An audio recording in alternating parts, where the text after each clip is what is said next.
I returned from Singapore after 10 years apart, dreaming of surprising my daughter Hannah and meeting my 4-year-old granddaughter Grace in the beautiful Denver home I bought them. But as I quietly turned my key in the front door, I heard my son-in-law's voice cut through the silence. "Clean that mess up faster, or you'll get another beating tonight." I froze. Through the doorway, I saw Hannah on her hands and knees, picking up shattered dishes with trembling fingers, wearing a dirty apron that read, "Hamilton Family Property." They dared to treat my daughter like this. I would make them pay. My name is Jacob Bennett, and this is the story of how I stood up to protect my little girl. Before I share this powerful story about family and justice, comment below with your location and current time. I'm curious to know if you're listening during your morning coffee or winding down for the night. 10 years of working in Singapore's tech industry had been worth every sleepless night. I'd built data centers under that relentless tropical sun, saved every dollar, all for this moment, coming home to surprise Hannah and finally meet Grace face to face. The Denver streets looked exactly as I remembered as my taxi pulled up to the house on Cherry Creek Drive. Same red brick facade, same white picket fence, same oak tree where Hannah used to climb. This was the house I'd bought for her before leaving for Singapore. My gift to ensure she'd always have a safe place to call home. I stood on the sidewalk, hands trembling as I pulled out my key. Hannah had no idea I was coming. This was going to be the surprise of a lifetime. The front door opened silently. I stepped inside, grinning as I prepared to call out, "Surprise!" But the word died in my throat when I heard a man's voice from the living room. "Clean that mess up faster, or you'll get another beating tonight." My blood turned to ice. Through the hallway, I saw Hannah on her hands and knees, scrubbing vomit from the hardwood floors. She wore a dirty apron with words that made my stomach lurch. "Hamilton Family Property." My daughter labeled like she belonged to them. Suddenly, Huxley's demeanor shifted completely. His face transformed from cruel anger to a bright smile as he strode toward me with arms outstretched. "Dad, welcome home," he exclaimed with false warmth. "What a wonderful surprise, as Hannah was just helping with some housework. You know how she is, always wanting to pitch in." Hannah scrambled up quickly, untying the grating apron and shoving it behind a couch cushion. Her movements were frantic, desperate. "Dad," she said, forcing a smile that didn't reach her eyes. "I'm fine, just tired." A small figure peeked out from behind Hannah's legs, Grace seeing me in person for the first time. Her big brown eyes studied me with curiosity and fear. "Mommy," Grace whispered, "who is that man?" The words hit like a punch. Despite our video calls, I was still a stranger to her. I crouched to her level voice, gentle despite the turmoil inside me. "Hey, sweetheart, I'm your grandpa, Jacob. Remember me from our video calls. I've been working far away, but now I'm here to visit you and Mommy." Grace buried her face against Hannah's leg, overwhelmed. Hannah placed a protective hand on her daughter's head, and that's when I saw it, a dark purple bruise wrapping around Hannah's forearm. "Hannah?" I started, but she quickly pulled her sleeves down, shooting me a look that screamed, "Not now." Huxley clapped my shoulder with practiced familiarity, warning in his eyes. "She's been a little clumsy lately," he said with a hollow laugh. "You know how women can be, always bumping into things." Something was very wrong. The confident daughter I'd left had become a frightened animal, constantly glancing at her husband for approval. My granddaughter, who should have been running into my arms, cowered behind her mother like I was a threat. Standing in what should have been a joyful reunion, one thought crystallized with absolute clarity. I needed to find out what had happened to my family, and I had a sinking feeling the truth would be far worse than I could imagine. 3 hours later, I got my chance. Huxley left for a business meeting, though the whiskey smell suggested otherwise. Grace was napping, and the house felt different without his oppressive presence. Hannah sat at the kitchen table, staring at her hands. In the afternoon light, the bruises were even more visible. Not just in her arms, but grip marks around her wrists. "Hannah," I said gently, pulling up a chair, Tell me about those bruises. Don't say you're clumsy. I raised you. You were the most coordinated kid on the block." She flinched, wrapping her arms defensively. "It's nothing, Dad. Just work accidents." "I've been doing physical tasks, helping with renovations." Her voice wavered, avoiding my eyes. This wasn't my confident daughter who used to debate politics over Sunday dinner. I took her hand gently. "Hannah Rose Bennett," I said, using her full name like when she was little. "Remember what I promised the day you were born? I'd always protect you. That promise doesn't expire. The dam broke." Her face crumpled, tears streaming. Her body shook as she collapsed into the frightened girl she'd become. "Oh, Daddy," she sobbed, using the name from childhood. "I messed up so bad. After Grace was born, I got sick. Really sick up here," she tapped her temple. "The doctor called it postpartum depression. I couldn't get out of bed some days. Couldn't take care of Grace. Huxley's family said they'd help take care of everything while I recovered." She wiped her nose, voice dropping to a whisper. "I was on heavy medication, Dad. Everything was foggy. I couldn't think straight. They kept bringing papers to sign, insurance forms, they said. Medical authorizations. I signed whatever they put front of me because I trusted them. My heart broke watching her relive this nightmare." "What kind of papers?" "Property transfer documents. Power of attorney forms." "They said it was temporary just until I was better. When the fog cleared and I understood what I'd signed, she looked around the kitchen that should have been hers. They told me I'd signed the house over, that I was now their living caregiver, working off the debt of their help. Rage built inside me, unlike anything I'd ever felt. These people had preyed on my daughter at her most vulnerable moment. They said if I didn't obey, if I tried to leave, they'd prove I was unfit and take Grace away." Her voice broke completely, so I stayed. "I've been their servant in my own home for 3 years, Dad." She walked to a kitchen drawer, pulling out a thick manila folder. "I kept everything, medical records, the papers I signed, everything. I kept hoping someday someone would help me understand what really happened." As I opened that folder, one thought echoed. They had made the biggest mistake of their lives when they decided to mess with Jacob Bennett's daughter. That night, I spread Hannah's medical records across the kitchen table like a detective working a case. What I found made my blood run cold. The dates told a story of systematic exploitation that was even worse than I'd imagined. Hannah had signed the property transfer documents on March 15th. According to her medical chart, March 15th was also the day her psychiatrist had increased her antidepressant dosage to the maximum level due to a severe psychological episode. The next morning, I drove straight to Denver General Hospital, where Hannah had received treatment. Dr. Patricia Morrison, her former psychiatrist, agreed to meet with me after I explained the situation. "Mr. Bennett," Dr. Morrison said, pulling Hannah's thick file from her cabinet. "I remember your daughter very well. Her case was one of the most severe postpartum depression episodes I've ever treated." She flipped through pages of notes, her expression growing more troubled. "During March of that year, Hannah was barely functional.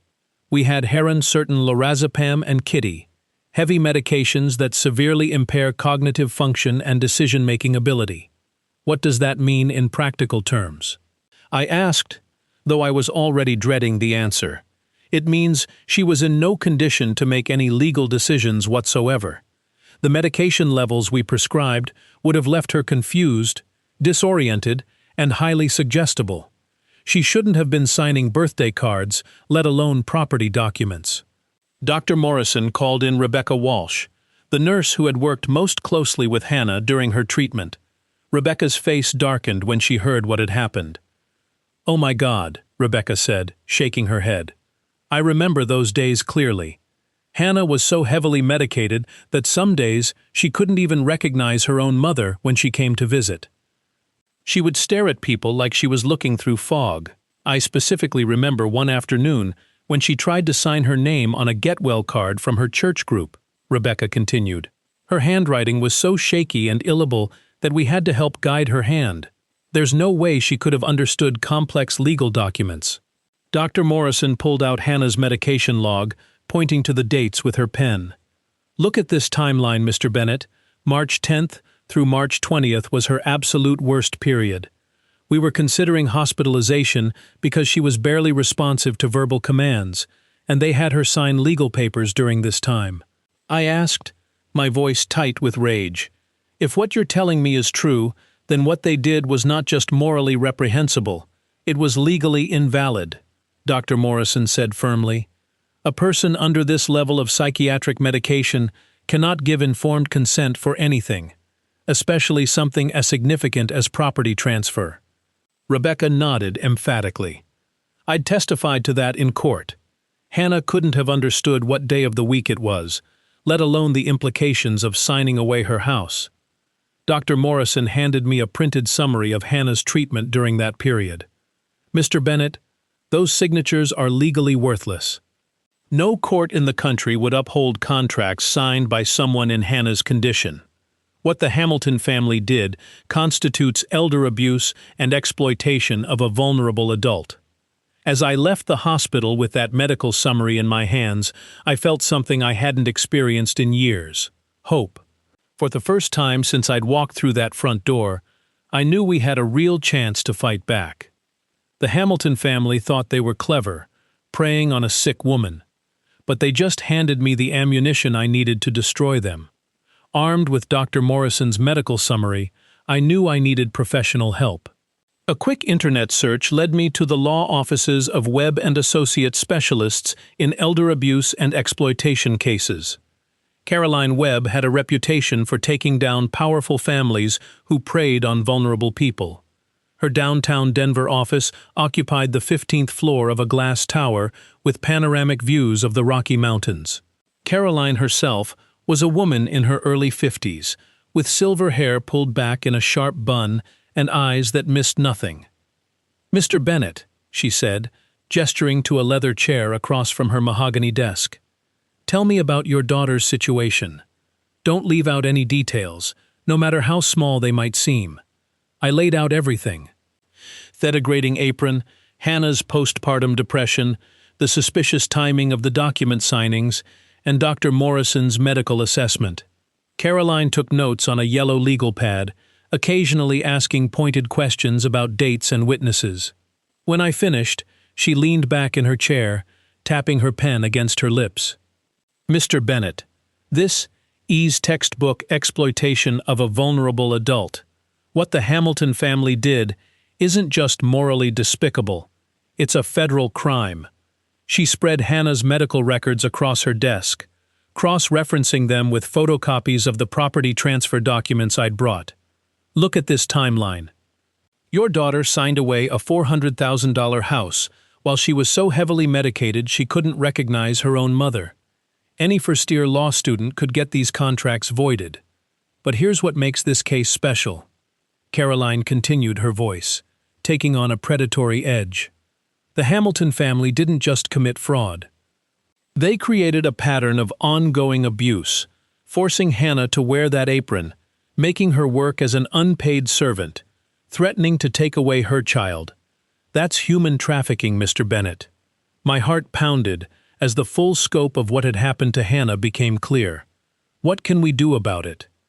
"We're not just getting your daughter's house back," Caroline said firmly. "We're sending the Hamilton family to federal prison, but we need to be strategic about this." She pulled out a fresh legal pad and began outlining our plan. Step 1. We give them 48 hours to voluntarily return the property and pay damages.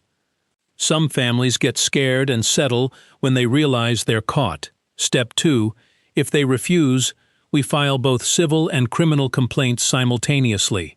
Civil suit to recover the house, and damages criminal referral to the FBI for human trafficking and exploitation charges.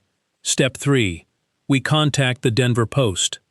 Public pressure can be incredibly effective, especially against families who care about their social standing. "And step 4? I asked. Caroline smiled, and it wasn't a pleasant expression. "Step 4 is when we destroy them completely. Asset forfeit, prison sentences, and civil judgments that will bankrupt them for generations." She stood up and extended her hand. Mr. Bennett, I've been practicing law for 25 years, and I've never seen a case with stronger evidence. The Hamilton family picked the wrong victim when they targeted your daughter. What do we do first? I asked, shaking her hand. Tomorrow morning, you and I are going to pay Thema a visit. We'll give them a chance to surrender peacefully. If they're smart, they'll take it. Her eyes glittered with anticipation. If they're not, we'll teach them what happens when you mess with Jacob Bennett's family. Walking out of that office, I felt more powerful than I had in years. The Hamilton family was about to discover that their biggest mistake wasn't just exploiting my daughter, it was doing it while her father was still alive to fight back. The next morning, Caroline and I drove through the gates of the Hamilton estate in Cherry Hills Village. The mansion loomed before us. 3 stories of Colorado sandstone with towering columns displaying wealth built on exploitation. A butler led us through marble hallways lined with oil paintings of Hamilton ancestors. William Hamilton waited in his mahogany study, seated behind a massive desk. He was 70-some, with silver hair and the soft features of inherited privilege.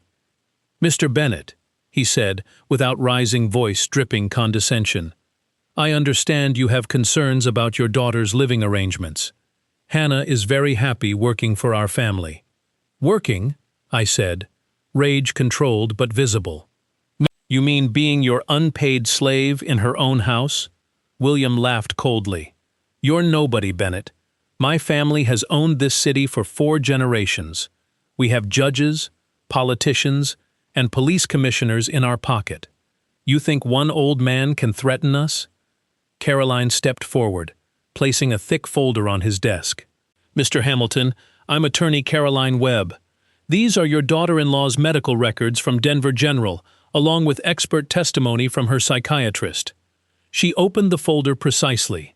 On March 15th, Hannah signed property documents while under maximum-dose psychiatric medications.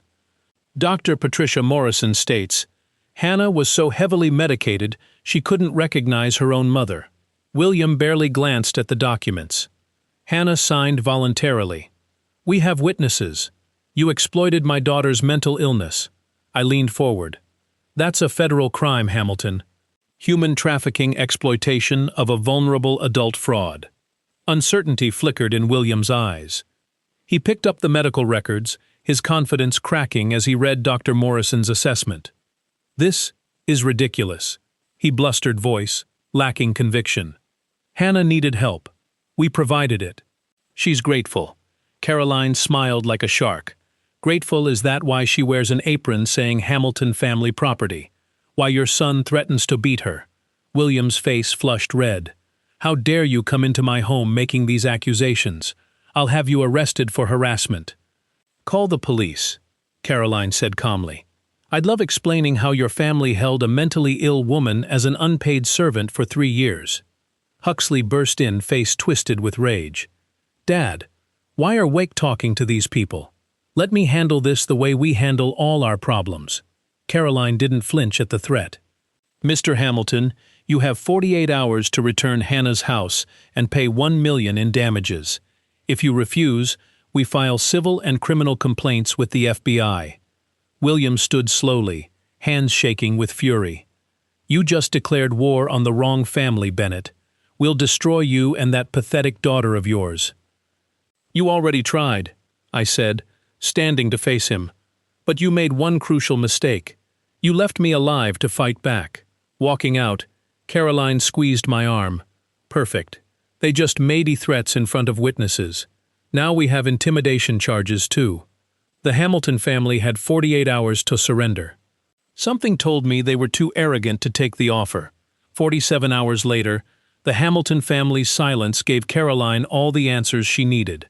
The Denver Post's front-page headline screamed, "Wealthy family exploits daughter's mental illness to steal home."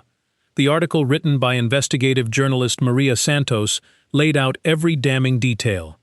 Hannah's medical records, and the suspicious timing of the property transfer, and the degrading treatment she'd endured for 3 years. The accompanying photo showed our modest house on Cherry Creek Drive, next to the Hamilton mansion. A visual representation of David versus Goliath. Within hours, the story exploded across social media.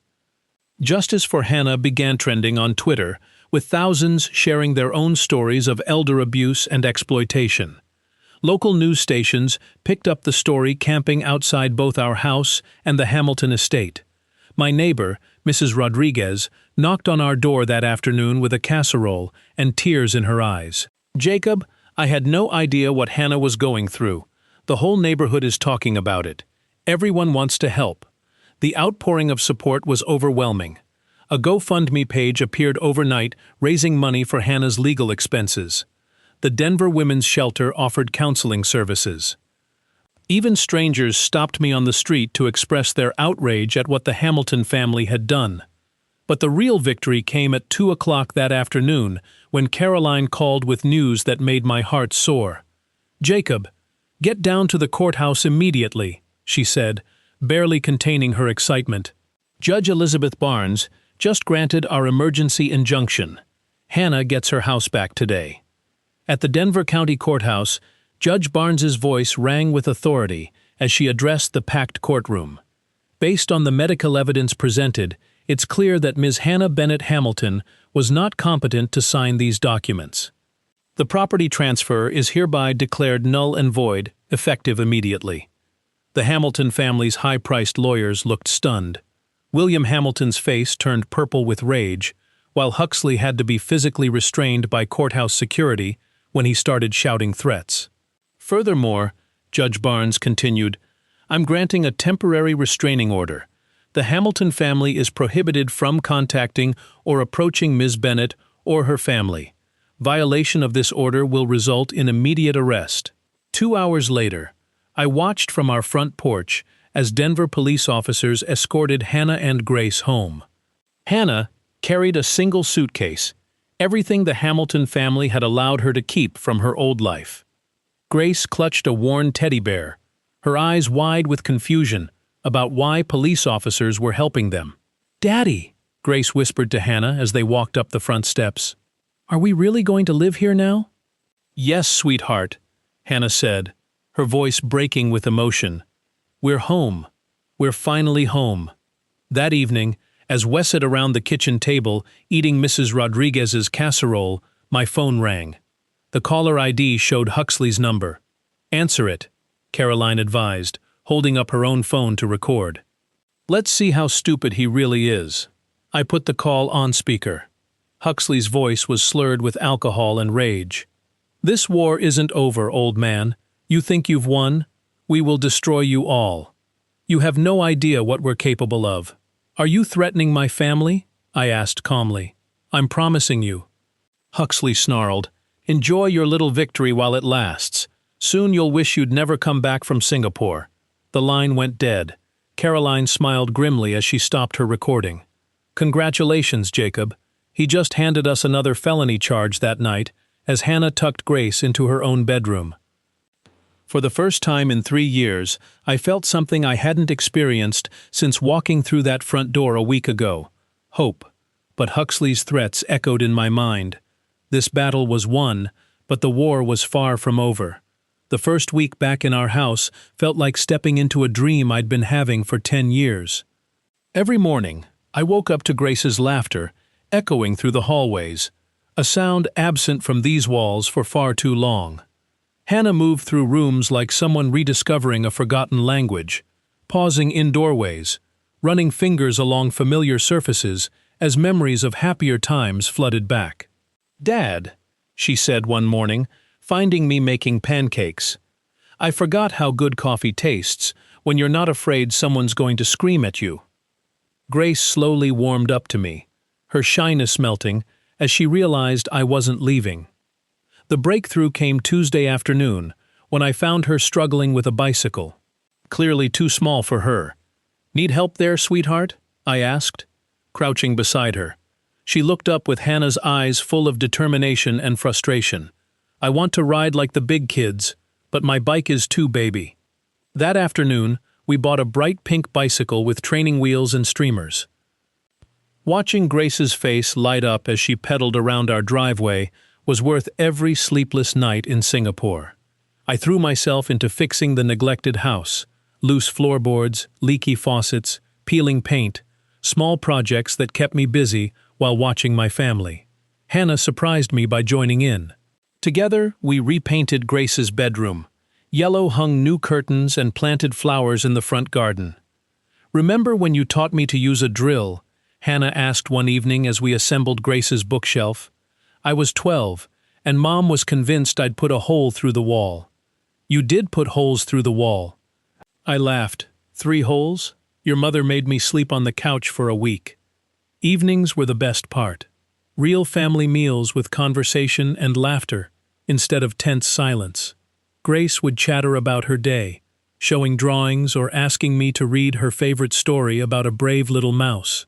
"Grandpa," she said one night, the word rolling off her tongue naturally for the first time, "will you read me the mouse story again?" My heart nearly burst. "Of course, sweetheart. As many times as you want." Hannah caught my eye and smiled. A real smile, not the forced expression from when I first arrived. "Dad," Sho whispered later while cleaning dishes, "I forgot what happiness felt like. Thank you for giving it back." For 10 days we lived in this bubble of contentment. Grace called me Grandpa regularly. Hannah's bruises faded, and the haunted look in her eyes began disappearing. We were becoming a real family again. But Thursday night, as I tucked Grace into bed, my phone rang. The caller ID showed an unfamiliar local number. "Don't answer it," Hannah said, appearing in the doorway, with worry etched across her face. But I did answer. Huxley's voice was cold and sober this time, more frightening than his drunken rage. "Enjoying your little family reunion, old man," he said. "Don't get too comfortable. Some storms you can't see coming until they're right on top of you." The line went dead, leaving me staring at the phone, while Grace asked, "Grandpa, who was that? You look scared." I forced a smile and kissed her forehead. "Nobody important, sweetheart, just a wrong number." But as I turned off her bedroom light, I couldn't shake the feeling that our peaceful days were numbered. 2 nights later, a violent thunderstorm rolled across Denver, rattling our windows and sending sheets of rain against the house. I was lying in bed, listening to the wind howl, when I heard something that didn't belong. Footsteps on our front porch, slow and deliberate. I slipped out of bed and peered through the bedroom curtains. Lightning illuminated a figure moving around the perimeter of our house, carrying what looked like a gas can. The acrid smell of gasoline began seeping through the walls. Huxley had come to make good on his promise. I grabbed my phone and dialed 911 as I ran down the hallway. "There's a man with gasoline trying to burn down my house on Cherry Creek Drive," I whispered urgently to the dispatcher. "Sir, we're dispatching units immediately. Get your family out of the house now." But before I could reach Hannah's room, I heard the whoosh of flames igniting outside. Orange light flickered through the living room windows as fire raced around the foundation of our house. Huxley's voice rose above the storm, screaming like a man who'd lost his mind. "You destroyed my family," he shrieked. "Now I'll destroy yours. Burn it all down. Burn it all." I burst into Hannah's bedroom, shaking her awake. "Hannah, we have to go now. The house is on fire."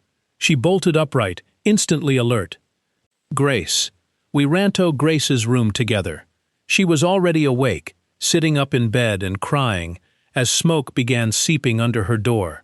The hallway was filling with thick black smoke that burned our lungs and stung our eyes.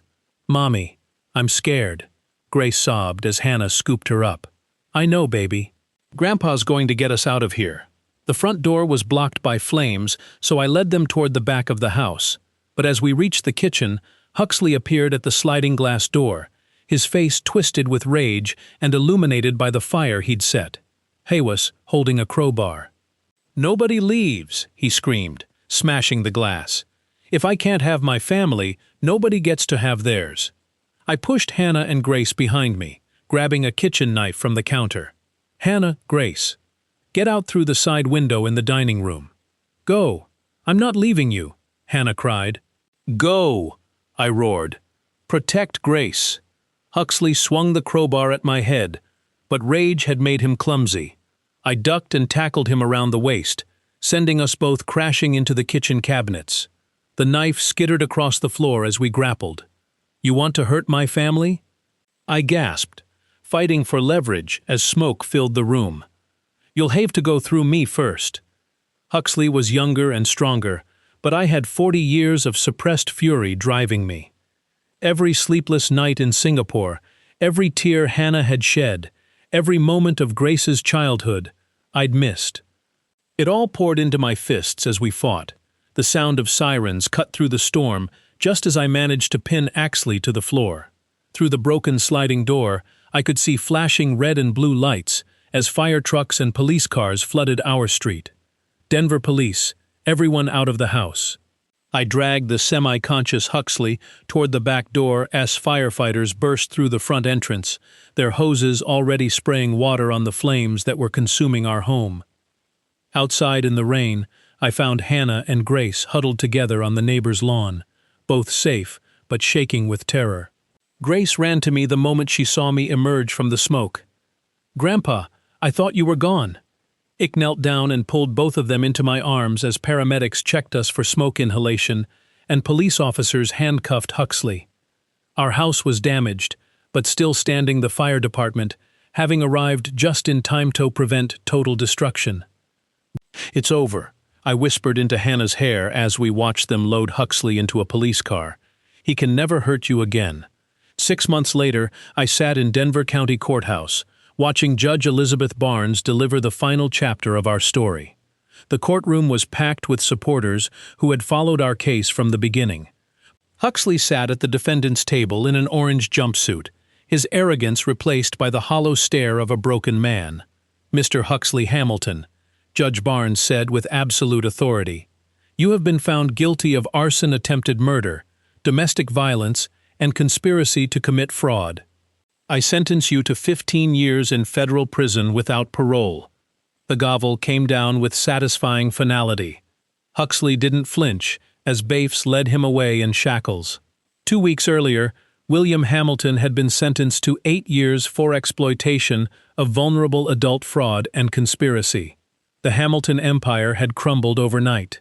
Assets, frozen properties, seized, their names synonymous with shame. Caroline squeezed my hand. "It's over, Jacob. They can never hurt anyone again." The court-ordered restitution was substantial. The Hamilton family paid $2 million in damages.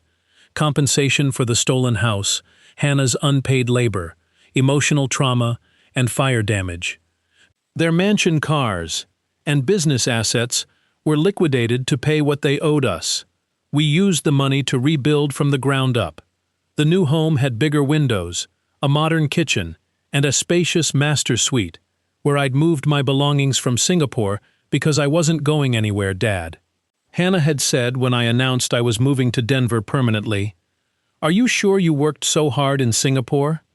"My life isn't in Singapore," I'd replied. "My life is wherever my family is." The best addition was Grace's backyard playground, with swing set, slide, and sandbox. Every evening, I'd push her on swings while Hannah tended her flower garden. "Higher, Grandpa." Grace would squeal, her laughter echoing across the neighborhood. At 5 years old, Grace had grown into a confident, joyful child who knew she was loved and protected. She called me Grandpa naturally and insisted I read her the Brave Little Mouse story every night. Hannah had blossomed too. The haunted look was gone, replaced by the spark of the strong woman I'd raised. She'd started night classes working toward a social work degree. "I want to help other women who've been through what I experienced," she told me. "Show them there's always hope." This evening, as I pushed Grace on her swing, Hannah came out carrying 3 glasses of lemonade. She sat on the porch steps, watching us with a radiant smile. "Grandpa," Grace said, slowing her swing to look at me seriously, "will you live with us forever and always?" I caught the swing and knelt to her level, looking into those brown eyes so much like her mother's. "Forever and always, sweetheart. Wild horses couldn't drag me away." "Dad!" Hannah called from the porch, voice thick with emotion. "Thank you for saving us. Thank you for never giving up." As the sun set over Denver and Grace ran off to chase fireflies, I realized this moment, this perfect, ordinary evening with my family, was worth more than all my success in Singapore. Looking back on this journey, I realized how close I came to losing everything that truly mattered. For 10 years, I chased success in Singapore, while my daughter suffered in silence. Don't make my mistake. Don't let career ambitions blind you to your family's pain. This true story taught me that God has a way of bringing us home when we're needed most. I believe the Lord guided me back to Denver at exactly the right moment, just as He guides all of us through our darkest hours. Sometimes what looks like coincidence is actually divine intervention. The Hamilton family thought they could exploit a vulnerable woman without consequences. But they forgot that God sees everything, and justice always finds its way.